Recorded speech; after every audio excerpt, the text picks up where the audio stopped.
My name is Tani Sanchez. My mother's name was Marguerite Yule. My father's name was Luciano Sanchez.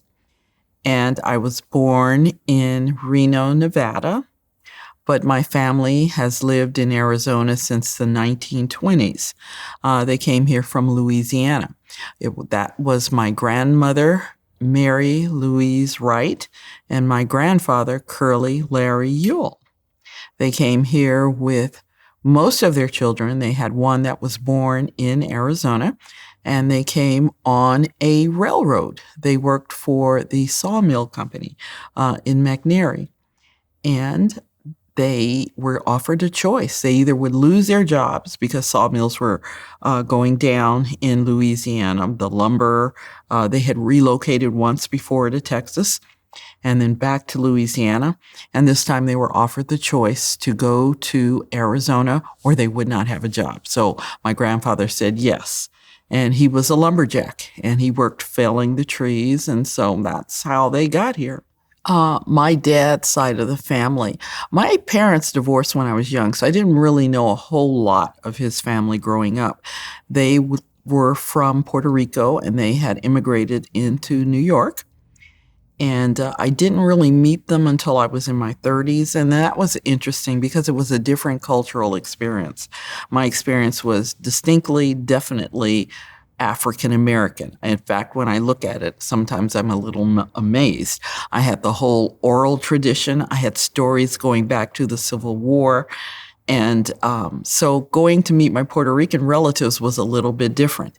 And then when I did meet them, I did what I always do, which is genealogy. And I started asking them stories. And they had some interesting stories. Now, they weren't so much focused on the African lineage, but they did have it. And they told me stories of the first African in their line, which would go back to the 1800s, who was kidnapped on aboard a slave ship, and he was sent to Venezuela.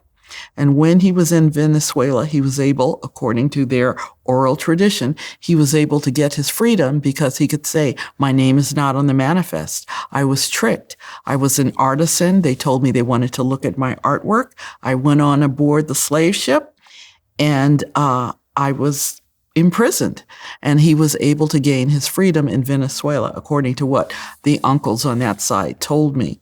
And he became prosperous. He owned a plantation, and he definitely had slaves too. But that is the genesis that they know of for that part of the family. And he was with a woman who they called Unahaba, and she spoke 5 languages: Spanish, English, Dutch, and I don't remember the other 2. Yeah, I have to go back and look at my notes. But that is how my family came into existence. She had 2 sons with him, and his name in the Americas was Domencio, or something similar to that. My mother's side of the family is the side that I really identify with, and this goes back to my grandmother. My grandmother could tell you stories about her grandfather. She was born in 1895, and he was born probably about 1840. That was her grandfather, sometime around there, 1840, maybe 1820. And he was from the Virginia or Maryland, in that area, Chesapeake area. And this was a man of such incredible pride and incredible strength. She was not one of these people who ever believed that she was inferior. She would say, we didn't come from nothing. We didn't come here empty-handed. She knew her value, she knew her worth, and she got it from her grandfather.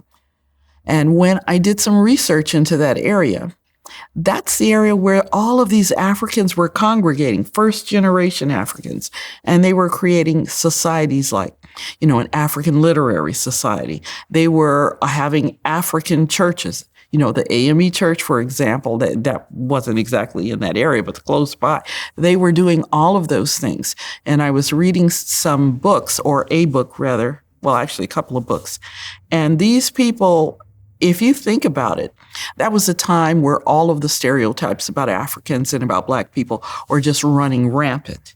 If you didn't have someone who could tell you, who could remember, who could reinforce that all of these things that you're hearing are lies, these are misrepresentations of your people, people who could tell you the story of who heroes were and why they were heroes, who could point out hypocrisies, who could point out errors, and then of course they were living it too. I mean, that's you didn't have to go back to Africa to live and see that there was hypocrisy going on. But he was someone she never stopped adoring and just remembering and telling us stories about him. He was a Civil War soldier, a Union soldier, signed up in D.C., and was stationed for a while in Virginia. And then he was in Galveston, Texas. Yeah. And I don't know if you remember, this is where Juneteenth, yes. This is where they delayed the announcement of emancipation. And he was there during that time period. So it had to be horrible. In fact, because I wanted to know more about him, he just became the whole focus of my family history and genealogical research. I wrote to one of the librarians in Galveston, and I said, what can you tell me about the Black soldiers who were stationed there? Because they were there. They had to be there. The North sent soldiers out because otherwise freedom wasn't going to come. But she wrote me back a letter, and she said, well, we hated those Yankees. She said that she hated them. And she said, we didn't know much about them. This is the first time I even knew that this was the group of colored soldiers who were in Galveston. But she gave me some reference material, and the librarians have been so useful to me in terms of my research. And so I got a little bit of the feel in the stories they were saying and how angry everyone was.